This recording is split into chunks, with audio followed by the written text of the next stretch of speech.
இந்த படம் திரையில ஓடி வெற்றிகரமாக வசூல் ரீதியா ஒரு மிகப்பெரிய சாதனை படைச்சதுக்கு அப்புறம் ஏன் இவ்வளோ நாள் கழிச்சு ஏன் இந்த படம் ரிலீஸ் ஆனப்பே இவருக்கு தெரியாதா?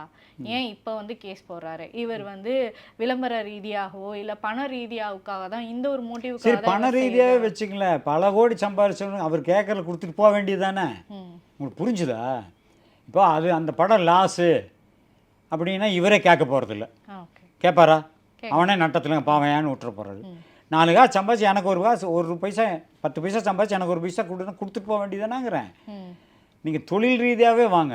ஓகே. கேட்குறதுல என்ன தப்புங்கிறேன். நீ கொடுக்காம வந்து அப்படி நாங்களே நாங்கள் பயணங்கள் முடிதல் ஒரு சாங் வச்சோம். சுந்தரராஜ டைரக்ஷன். நான் அப்போ வந்து அசிஸ்டண்ட் தான். ம்.